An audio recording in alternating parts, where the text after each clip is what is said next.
हिंदी भाषा ज्ञान में आप सभी का स्वागत है। आज की कक्षा में हम भाषा अभ्यास के अंतर्गत पाठ 9 गीत का कमाल नामक पाठ का अध्ययन करेंगे। बच्चों,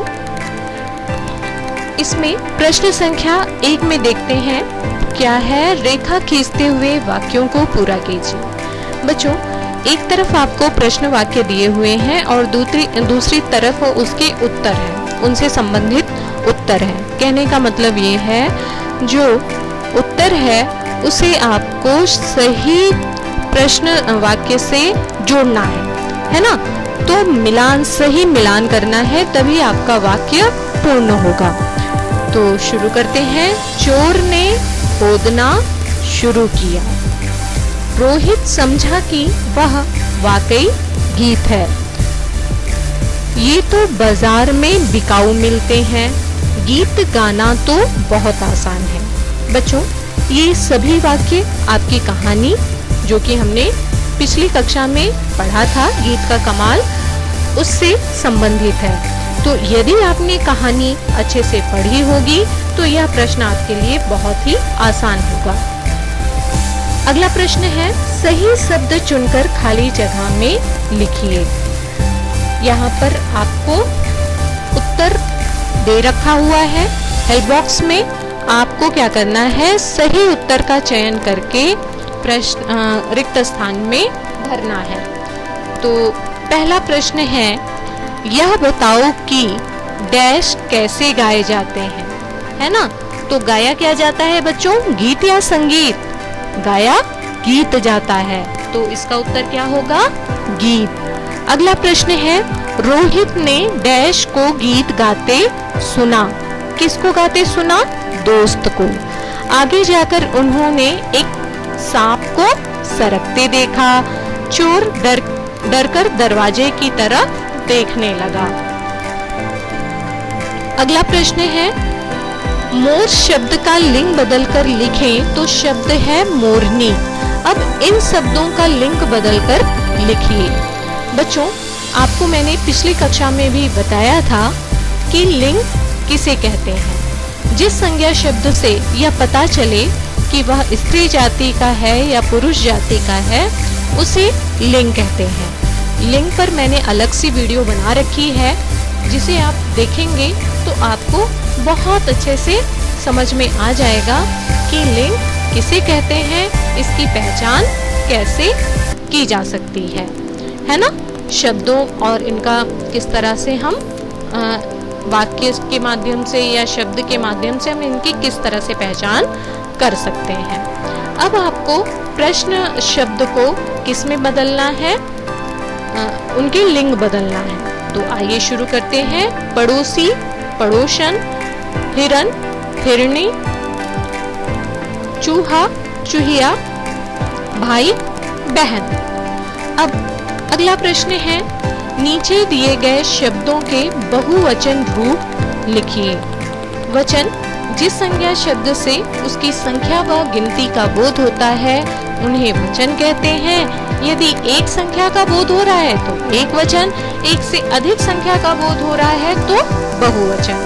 अब आपके प्रश्न एक वचन में है और आपको उत्तर किस में देना है, बहुवचन यानी अनेक, है ना, एक अनेक। चूहा, चूहे, दरवाजा, दरवाजे, सांप ने, सांपों ने, पड़ोसी ने, पड़ोसियों ने। अगला प्रश्न है, उदाहरण के अनुसार शब्द चुनकर लिखिए। खोदना, खुदाई, पोतना, पुताई, पीसना, पिसाई, सींचना, सिंचाई। बच्चों, ये क्रिया वाले शब्द हैं। जिस आपको पता है, मैंने पिछली कक्षा में भी आपको बताया था कि जिस शब्द से किसी कार्य के होने या करने का बोध हो उसे हम क्रिया कहते हैं। क्रिया पे भी मैंने अलग से वीडियो बना रखी है, आप वहाँ उस वीडियो को जरूर देखिएगा। आप उस वीडियो को देख के क्रिया के बारे में अच्छे से समझ सकेंगे कि क्रिया किसे कहते हैं, इसके कितने प्रकार होते हैं और क्रिया की किस प्रकार से पहचान की जा सकती है ना बच्चों। अगला प्रश्न है, मोटे काले शब्द के उल्टे अर्थ वाले शब्द से वाक्य पूरे कीजिए। उल्टे अर्थ यानी विलोम शब्द, विपरीतार्थक शब्द, जो अपना उल्टा अर्थ, जो शब्द अपना उल्टा अर्थ प्रदान करे उन्हें क्या कहते हैं, विलोम शब्द। अब आपको क्या करना है, वाक्य में जो मोटा काला शब्द है, वाक्य में जो मोटा काला शब्द है उसका अपोजिट अर्थ प्रदान करने वाले शब्द को लिखना है।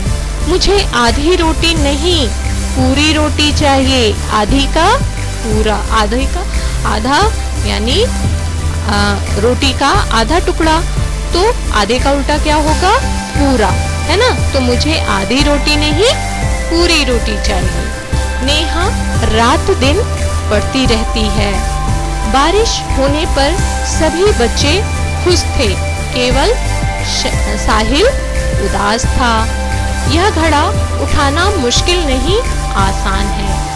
तो बहुत ही सरल प्रश्न था, आपकी सहायता के लिए हेल्प बॉक्स में शब्द दे रखे हैं।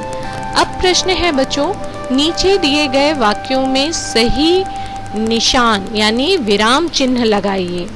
विराम चिन्ह वो चिन्ह होते हैं बच्चों जहाँ वाक्य के निर्माण में जहाँ पर हमें थोड़ा सा रुकने यानी विश्राम करने या ठहरने की आवश्यकता होती है, या जब वाक्य पूर्ण हो जाता है तो एक चिन्ह के माध्यम से हम सूचित करते हैं, उसे ही हम विराम चिन्ह कहते हैं। बच्चों विराम चिन्ह की भी मैंने अलग से वीडियो बना रखी है, आप उसको अवश्य देखिएगा, है ना। तो आइए हम इन वाक्यों को पढ़ते हैं और पढ़ने के बाद देखते हैं कि हमें किस विराम चिन्ह का प्रयोग करना है। वैसे आपको मुख्यतः दो ही विराम चिन्ह यहाँ पे प्रयोग करने हैं। पहला है पूर्ण विराम और दूसरा है प्रश्नवाचक। पूर्ण विराम चिन्ह वहां पर लगते हैं जहां पर वाक्य पूरा हो जाता है, वाक्य पूर्ण होता है यानी अधूरा नहीं होता। और प्रश्नवाचक चिन्ह वहां पर लगते हैं जहां पर हमें कोई उत्तर ज्ञात नहीं होता, यानी कुछ हमें पता नहीं होता जिसके लिए हम प्रश्न करते हैं, है ना। तो वो वाक्य पूर्ण नहीं होता, इसलिए वहां पर कौन सा चिन्ह लगता है, प्रश्नवाचक चिन्ह। चलिए, आधी रात हो गई। बच्चों यह वाक्य एक तरह से पूरा है ना, इसमें कुछ भी अपूर्ण नहीं है, तो हम यहाँ पर क्या लगाएंगे, पूर्ण विराम। अगला प्रश्न है, क्या यहाँ गीत बिकता है। यहाँ पर यह कंफर्म नहीं है, यानी यह पता नहीं है कि यहाँ पर गीत बिकता है या नहीं, यानी वाक्य अपूर्ण है, वाक्य में उत्तर ज्ञात नहीं है, इसलिए यहाँ पे क्या लगेगा बच्चों, प्रश्नवाचक चिन्ह। सोनू को लड्डू, गुलाब जामुन और जलेबी पसंद है। यह भी वाक्य क्या है, पूर्ण है, इसलिए हम यहाँ पे क्या लगाएंगे, पूर्ण। अगला है, तुम्हारा घर कहाँ है। यहाँ पर भी उत्तर ज्ञात नहीं है, तो यह वाक्य कैसा हुआ, प्रश्नवाचक वाक्य हुआ। और चिन्ह हम कौन सा प्रयोग करेंगे, प्रश्नवाचक चिन्ह, है ना। बच्चों आपको चिन्ह का अभ्यास होना चाहिए, है ना, कि हमें किस वाक्य में कौन सा चिन्ह लगाना है, कौन सा विराम चिन्ह लगाना है। आप इससे संबंधित वीडियो जरूर देखिएगा, आपको और भी विराम चिन्हों के बारे में उसमें मैंने बताया है, सारे विराम चिन्हों के बारे में मैंने बताया है और उनके प्रयोग के भी बारे में मैंने विस्तार से समझाया है। अब आगे बढ़ते हैं बच्चों। नीचे दिए गए जवाब आपको जिन प्रश्नों से मिलेंगे उन्हें लिखिए। पिताजी बाजार गए हैं। बच्चों यह एक पूर्ण वाक्य है, पिताजी बाजार गए हैं। अब इसी वाक्य को यदि मैं कहूँ कि इसे आप प्रश्न वाक्य में बदल दीजिए, तो आप क्या करेंगे, ये तो बहुत ही आसान है बच्चों। पिताजी कहाँ गए हैं, बाजार को हटा दिया और बाजार के स्थान पर हमने कहाँ, है ना। हम स्थान के बारे में अगर पूछ रहे हैं तो कौन सा प्रश्नवाचक शब्द लगेगा, कहाँ, और चिन्ह कौन सा लग जाएगा, प्रश्नवाचक चिन्ह, है ना। रोहित ने दोस्त को गीत गाते सुना, है ना, तो यहाँ पे क्या हो जाएगा बच्चों, गीत की जगह क्या, है ना। रोहित ने दोस्त को क्या गाते सुना। रोहित झगड़ालू लड़का था। रोहित कैसा लड़का था।